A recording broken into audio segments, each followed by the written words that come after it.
All right, kinfolk, welcome back. We are here to finish Judges chapter 6. And where did we leave off? We left off chapter 6, verse 22, and it was talking about how Gideon said, if you are truly an angel of God, if you are truly the Lord, let me make an offering for you. And so he did. He got a kid, and he made some unleavened bread, and the Lord told him to pour it out among that rock, pour it out on top of that rock right there, and got that good old staff, hit it, and it was devoured and vanished into thin air, right? I am that I am, baby. Drop some mic. Nothing else needs to be said. You know what I'm saying? And so, yeah, let's go ahead and finish this chapter, right? So, by the time next Wednesday comes around, we'll be on Judges chapter 7, maybe. Because I don't know. The Lord's been putting it in my spirit to just get it out there to you guys. You know what I'm saying? The devil don't sleep. Why should we? I know I need rest, but still, I hardly sleep. So, why not spend every waking, breathing moment I have talking to you guys about God? I have nothing better I could be doing with my time than to be talking about God. So let's get into it. So we did talk about 6:23, where the Lord said, "All is well, have no fear, you should not die," because he knew what was on Gideon's heart. Remember, Gideon said, "I'm the youngest, I have the least, aka I'm the most unqualified out of all the people in our tribe, out of all the tribe of Manasseh, me." And God, so God's already reassuring him, "You shall not die. I'm on your side, baby." Gideon built an altar for the Lord and called it Adonai Shalom, which means all is well. And y'all know I'm going to drop that name. So feel free to help me pronounce this stuff too. If you want to get in the comments and leave me a little voice message, leave me a little video, I would love that. Engagement is great, But y'all probably saying, "Shoot, we don't know how to say it neither. We rocking with you." Y'all rocking with water because water rocking with y'all. Anyways, let's get into it. And it says, "To this day it stands in Ophrah of the Abiezrites."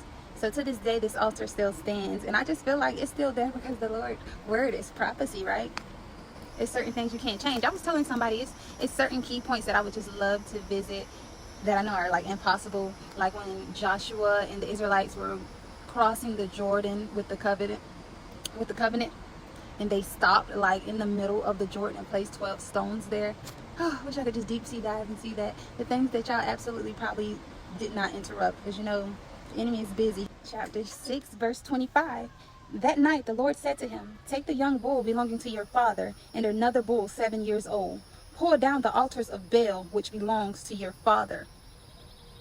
Let's just stop right there, y'all. Did you hear what he said? That belong to your dad. It's some things that God is going to place upon your life, a calling that your family not going to understand. Your family can't even be on that level with you because they're idolizing something else. They're coveting something else. They may very well much believe in the Lord, but it might be some things you're trying to do that God has placed upon you to do that God ain't placed it in their heart to do, and they're not going to understand.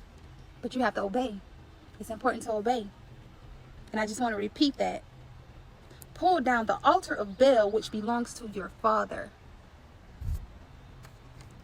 Sometimes you're going to disagree with your parents. And sometimes they're going to say, "Don't disobey me. You won't live long." But guess what? I'm obeying God, baby. And sometimes obeying God may look like disobedience to you. But if God said it, so shall it be. You have to follow through, because in the end, you're saving them.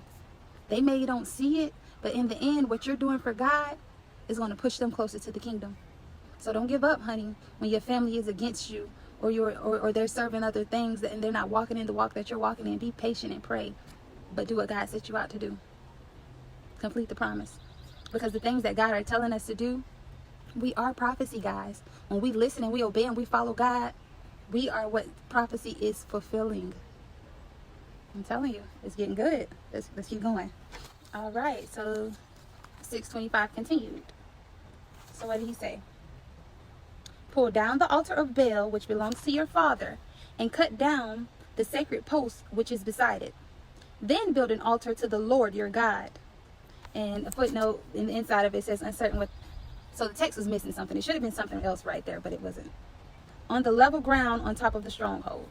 And I don't know if y'all remember what I said the last time, you guys. I like that they say this. Some things just, you couldn't understand what it was. The scrolls were so old, and they were having to use all of these UV lights and all this other stuff to like pull the symbols up so they can see it. And sometimes it's not worth damaging the scroll. Some things just couldn't be understood. So it was something right there. But I guess it's good to know that God gave us what we needed to know, right? We got just enough. I don't care if 80% of the Bible was false and only 20% was real, I bet you that 20% gets you to the kingdom. So I'm going to believe for it. I'm going to believe for it. You know what I'm saying? And it means so many different things. There's so many different lessons to learn in the text. Let's stay on subject, because y'all know I'll go on forever. I'll go on forever. Stick to the text. Let's go. Gideon took 10 of his servants and did what the Lord told him to do. Gideon was afraid of what his father and the townspeople would think, so he completed the task at night. Oh, this poor baby.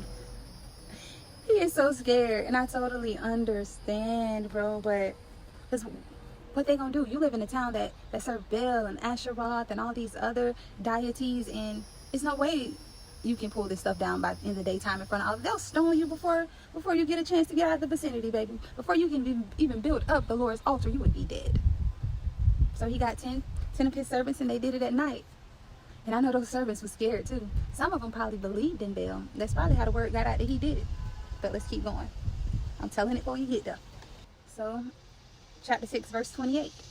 The next morning, the townspeople found that the Baal altar and sacred post beside it had been cut down, and a second bull had been offered on the newly built altar. They asked who did these things. Somebody eventually gave up Gideon's name. They were told Gideon, son of Joash, did these things. You know they was going to say something eventually. They probably was afraid. Maybe they didn't believe in Baal. Maybe they didn't. But, you know, maybe they start seeing all these people saying, okay, we finna go door to door. Just like when they had overtook Jericho. And, oh, I can't remember his name. I can't remember his name, but he's the one who stole from God. And they was like, all right, bring all the clans out. We finna go from clan to clan. First, you know what I'm saying? First from the tribe, then we go to clan to clan, then we gonna go to household to household. We gonna figure out who did this. They probably was getting ready to do that. We finna go knock on doors. And they don't care. You know, they say them witch trials, so many innocent people died. Innocent people was gonna die today. Somebody finna tell us something. So before it got out of hand, Gideon did it. That's your hash, boy. 6:30. The townspeople said to Joash, bring out your son, for he must die. He has torn down the altar of Baal and cut down the sacred post beside it. Bring out your son. Let me tell you something. Right or wrong, when them people coming at your baby, you're going to stick beside your baby, right? Just like Joash stuck beside his baby. He may not have believed in what he did was right. He believed in Baal too. He had an altar. He told him, cut it down. But you ain't going to touch my baby. Despite what I believe in, you ain't gonna touch my baby. So what did Joash tell them? Let's get into it, because I just felt like it was just so gangster, y'all. And I know I'm excited because y'all know I read it, but Joash, his father, said to all who had risen against him, do you have to contend for Baal?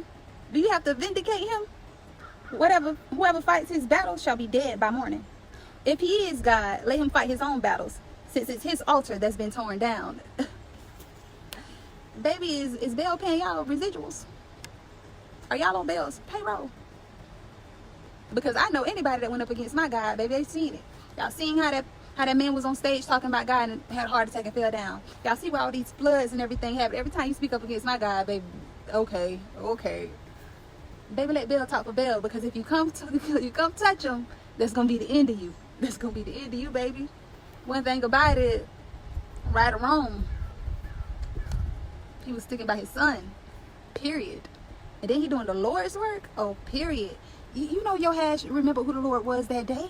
When you see your son, your baby, had the guts, the gall to tear down Baal's altar and post. Oh, you remember who the Lord was that day? Oh, yeah. Oh, I got to stand with mine. The Lord must have told him something.